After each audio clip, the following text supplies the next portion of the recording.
नमस्कार मित्रों, मैं आपका दोस्त रामजीत भारती आप सभी का स्वागत करता हूं आपके अपने YouTube channel economics and NCERT में। साथियों, जो क्लासेस चल रही हैं हमारी, तो उस क्लासेस में आज का जो टॉपिक है हमारा वो है बजट रेखा, यानी कि बजट लाइन। अब साथियों, बजट रेखा क्या होती है? जैसे कि आपने आज से पहले जो बजट शब्द है इसको कई बार सुना होगा, बजट। ठीक है। अब जैसे मान लो आप किसी दुकान पर जाएं, किसी शॉप पर जाएं, ठीक है, और वहाँ मान लो आपको एक फ़ोन खरीदना है, यानी कि एक मोबाइल खरीदना है। इस सिंपल भाषा में या व्यवहारिक रूप में हम कह सकते हैं, आपको समझा रहे हैं। ठीक है। तो जब आप दुकानदार से कहेंगे कि भैया जी आप एक हमें मोबाइल दिखा दीजिए, ठीक है, क्या कहेंगे आप कि भैया जी हमें एक मोबाइल दिखा दीजिए, तो वो आपसे पूछेगा कि आपकी रेंज कितनी है, यानी कि आपको जो फ़ोन दिखाना है वो किस रेंज में दिखाना है, आपका बजट क्या है। ठीक है। वह पूछेगा आपसे कि आपका बजट क्या है या आपकी रेंज क्या है। ठीक है। तो आप कहेंगे भैया कि 10,000 से और 15K के बीच में दिखा दो, है ना। 10,000 से 15,000 के बीच में हमको जो है फ़ोन दिखा दीजिए। क्यों? क्योंकि आपकी जो लिमिट है या जिसको हम कह सकते हैं बजट है, जो खरीदने की आपकी रेंज है वो क्या है, 10,000 और 15 के बीच में। ठीक है। तो इस तरह से क्या होता है कि जिस हिसाब से व्यक्ति की आय होती है, जिस हिसाब से व्यक्ति की आय होती है यानी कि इनकम होती है, उसके अकॉर्डिंग वह अपने बजट को बनाता है। ठीक है।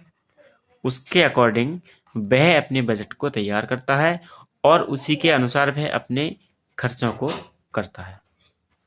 ठीक है साथियों, अब हम, ये तो हमारा व्यवहारिक रूप हो गया। अब हम बात करते हैं कि जो इकोनॉमिक्स में हम पढ़ते हैं बजट लाइन यानी कि बजट रेखा, इसका क्या महत्व है। ठीक है। तो इसकी जो परिभाषा है, सिंपल भाषा में हम कह सकते हैं कि जो बजट लाइन है ना, यानी कि जो बजट रेखा है, वह दो वस्तुओं के ऐसे संयोग को प्रदर्शित करता है, यानी दो वस्तुओं के ऐसे संयोगों को प्रदर्शित करता है जिन्हें एक उपभोक्ता अपनी दी हुई मौद्रिकाएं, मान लो जितनी भी उसकी इनकम है ना, वह उस इनकम को इन दो वस्तुओं पर खर्च करेगा, इन दो वस्तुओं के संयोग पर खर्च करेगा। और जो कीमत इनकी दे रखी है, जो कीमत इनकी दे रखी है उन कीमत पर वह इन दोनों वस्तुओं के संयोग को खरीद लेगा। यानी कहने का तात्पर्य ये है कि जो बजट रेखा होती है, एक हमारे इकोनॉमिस्ट हैं फर्गुसन, उनने इसकी जो परिभाषा दी है कि कीमत रेखा वस्तुओं के उन संयोगों को प्रदर्शित करती है जिन्हें सारी मौद्रिक आय को व्यय करके खरीदा जा सकता है। यानी कि कोई व्यक्ति श्याम है, ठीक है, श्याम है। अब श्याम की मान लो जो मंथली आय है वो 50,000 है। ठीक है। तो श्याम क्या करेगा कि अपनी टोटल, अब इसको हम बोलेंगे डिस्पोजल आय। ठीक है। डिस्पोजल इनकम ये क्या होती है? ये होती है व्यय योग्य आय। व्यय योग्य आय। और इसमें से क्या होता है ना, इसमें से जब हमारी जो इनकम होती है, जो टोटल इनकम होती है, जब टोटल इनकम से हम टैक्स को घटा देते हैं तो हमारी डिस्पोजल आय बचती है। ठीक है। डिस्पोजल आय बचती है। ठीक है। तो श्याम की जो आय है इसको वह किस पर खर्च करेगा? दो वस्तुओं पर, एक्स और वाई पर खर्च करेगा।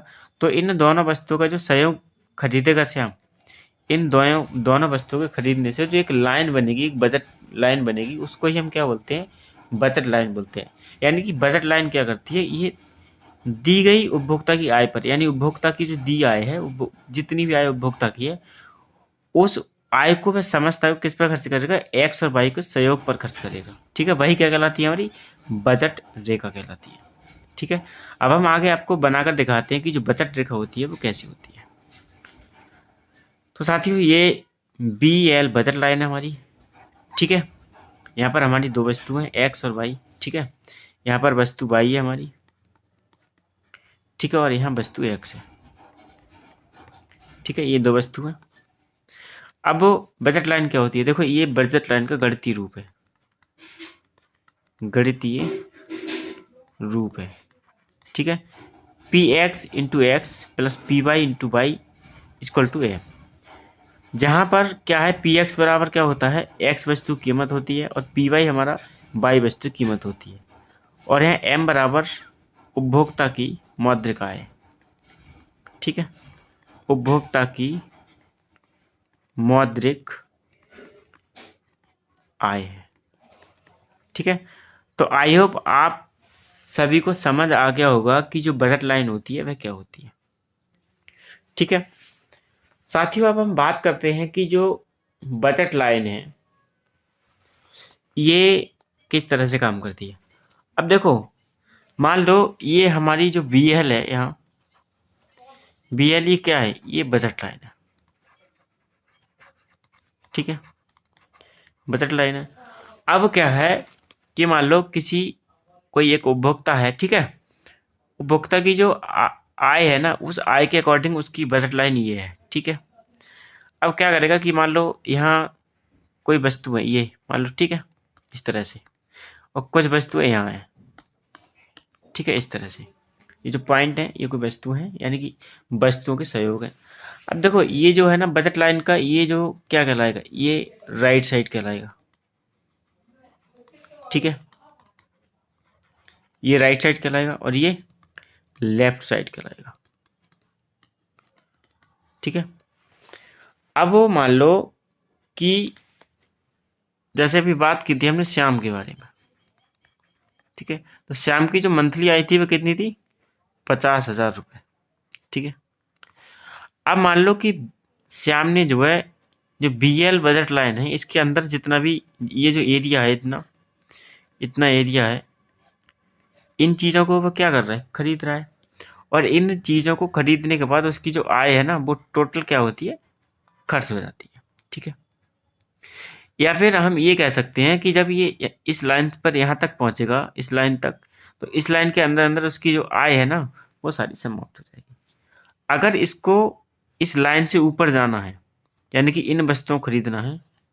ठीक है, ये हम कुछ नाम दे देते हैं, ए पॉइंट, बी, सी, डी, और इधर हम ई, एफ, जी, इस तरह के नाम हम दे देते हैं। ठीक है, अब क्या है कि जो बजट रेखा है हमारी, अब बजट रेखा के कुछ चीज़ें तो हमारी लेफ्ट साइड पड़ रही है, इस साइड है। ठीक है, और कुछ चीज़ें हमारी राइट साइड पड़ रही हैं।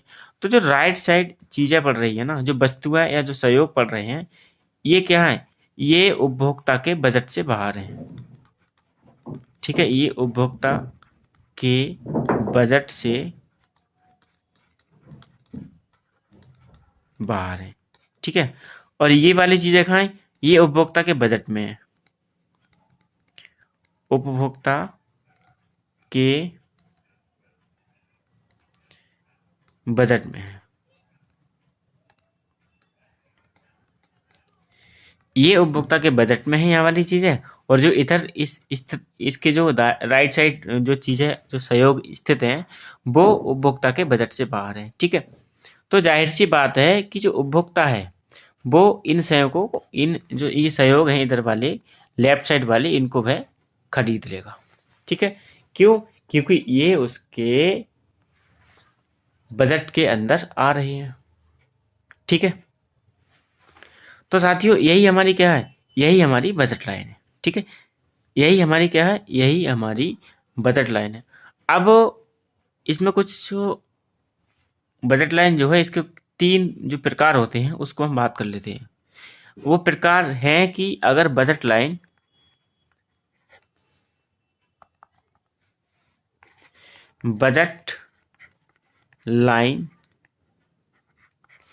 के खिसकने के कारण, यानी जो बजट लाइन है ये यहां से खिसक भी सकती है। ठीक है, तो जब बजट लाइन यहां से खिसकेगी तो उसके 3 कारण हो सकते हैं। ठीक है, उसके 3 कारण हो सकते हैं। उन 3 कारणों की वजह से जो बजट लाइन है वो अपनी जगह को चेंज करती है।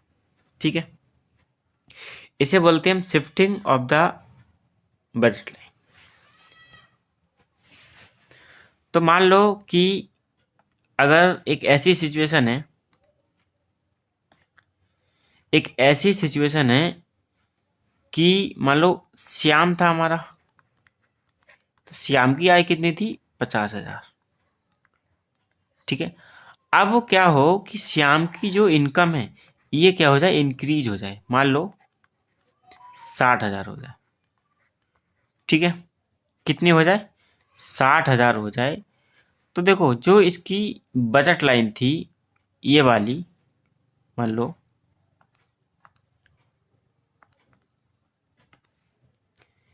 इसकी जो बजट लाइन थी वह क्या होगी? अब शिफ्ट कर जाएगी, बजट लाइन शिफ्ट कर जाएगी। क्यों?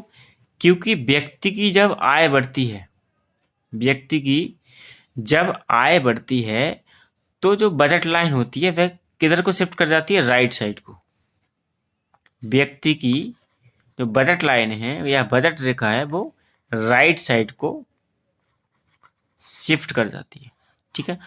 और राइट साइड को शिफ्ट कब होती है? जब आय में चेंज आता है तब, यानी कि आय में जब परिवर्तन आएगा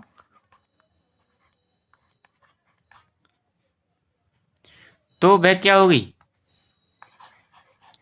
बजट लाइन हमारी चेंज हो जाएगी। ठीक है। किस तरफ को?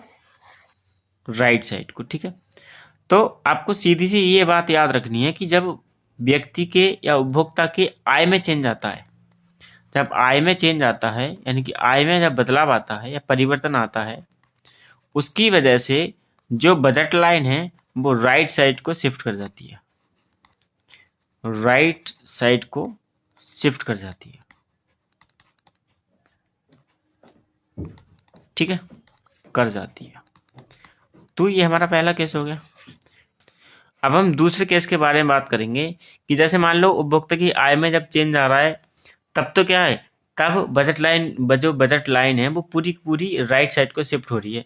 लेकिन अगर ऐसा हो कि वस्तु जो व्यक्ति की आय है, उपभोक्ता की जो आय है उसमें कोई चेंज ना हो। ठीक है।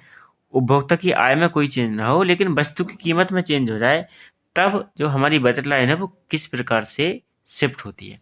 अब देखो ये ग्राफ है, ये हमारा एक्स अक्ष हो गया। ठीक है, सॉरी ये हमारा वाई अक्ष हो गया, ये हमारा वाई अक्ष हो गया और ये हमारा एक्स अक्ष हो गया। ठीक है। अब क्या हुआ कि मान लो पहले हमारा जो सहयोग था, जो बजट लाइन थी वो कुछ इस तरह से थी। ठीक है, ये वाली, ये हमारी एक्स वस्तु हो गई। ठीक है, और ये हमारी वाई वस्तु हो गई। ठीक है, यानी एक्स अक्ष पर एक्स वस्तु और वाई अक्ष पर वाई वस्तु।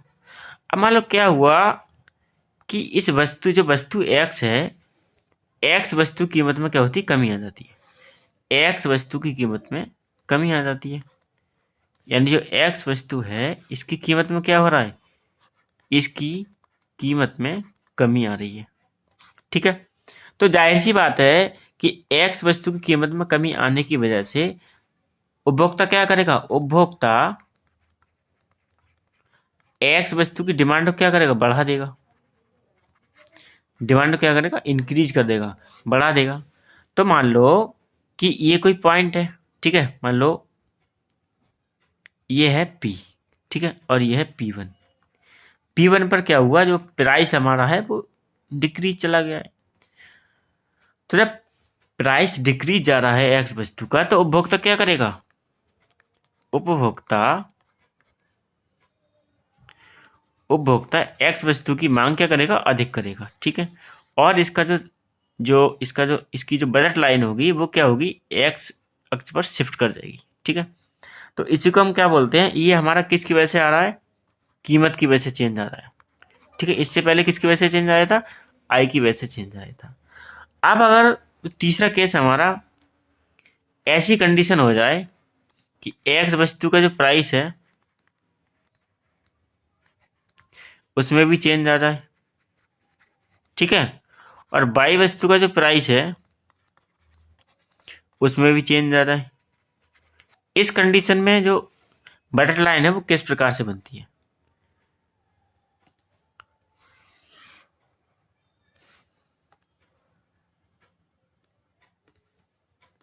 देखो अब यहाँ क्या हो रहा है यह हमारी एक्स वस्तु के साथ साथ हमारी जो वाई वस्तु है उसमें भी क्या हो रहा है, चेंज आ रहा है। ठीक है, यानी एक्स वस्तु के साथ साथ वाई वस्तु की कीमत में भी क्या हो रहा है, चेंज हो रहा है। ठीक है, तो मान लो कि हमारी पहले जो बजट लाइन थी वो ये वाली थी। ठीक है, ये वाली थी। अब क्या हुआ कि जो बाई की जो कीमत है, बाई का जो प्राइस है वह इंक्रीज हो गया, वहीं एक्स का प्राइस क्या है, एक्स का जो प्राइस है वो डिक्रीज हो गया। अब क्या होगा, देखो यहाँ पर क्या होगा, इस कंडीशन में जो बजट लाइन का ग्राफ है या जो बजट लाइन है वो किस तरह से बनती है। ठीक है, तो इस कंडीशन में देखो, जब y की कीमत बढ़ जाएगी, ये हमारा y अक्ष है और ये हमारा x अक्ष है, जब y की कीमत बढ़ जाएगी तो उपभोक्ता क्या करेगा, y की मात्रा को कम खरीदेगा। ठीक है, और जब y की मात्रा को कम खरीदेगा तो जो उसके पास पैसा बच रहा है वो अब किस पर खर्च करेगा, वो बचे हुए पैसे को y पर खर्च करेगा। कहने का तात्पर्य, सॉरी, बचे हुए पैसे को x पर खर्च कर देगा। कहने का तात्पर्य ये है कि वह y की जो मात्रा है वो क्या करेगा, y की मात्रा को कम खरीदेगा, इसके स्थान पर किसकी मात्रा बढ़ा देगा, इसके स्थान पर x की मात्रा बढ़ा देगा। क्यों, क्योंकि x की जो प्राइस है, x का जो प्राइस है वो क्या हो रहा है, डिक्रीज जा रहा है, लेकिन y का प्राइस क्या है, y का प्राइस जो है वो इंक्रीज जा रहा है। तो इस स्थिति में जो बजट रेखा बनती है या जो बजट लाइन बनती है वो कुछ इस तरह की बनती है। ठीक है, तो हमने आज आपको बताया कि बजट लाइन क्या होती है और बजट लाइन किस किस तरह से शिफ्ट करती है। तो ये वाली स्थिति कब आती है, देखो पहला हमारा हमने आपको बताया था कि आय में परिवर्तन हो रहा है। ठीक है, आय में परिवर्तन की वजह से बजट लाइन चेंज हो रही है। दूसरा हमने बताया कि एक वस्तु की कीमत, सिर्फ एक्स वस्तु की कीमत में चेंज आ रहा है, एक्स वस्तु की कीमत में चेंज आ रहा है। और तीसरा जो केस हमारा, इसमें क्या है, एक्स के साथ साथ वाई वस्तु की कीमत में भी चेंज आ रहा है। ठीक है, तो ये तीनों केस आपको समझ आ गए होंगे और इन तीनों केस से ही कहीं ना कहीं क्वेश्चन पूछ लिया जाता है। तो साथियों, आज की क्लास आपको कैसी लगी हमें कमेंट के माध्यम से जरूर बताएं, और जो साथी हमारे चैनल पर पहली बार हैं वो हमारे चैनल को सब्सक्राइब करें और वीडियो को लाइक और शेयर करें। तो साथियों, कल मिलते हैं हम एक नई क्लास के साथ, तब तक के लिए जय हिंद जय भारत।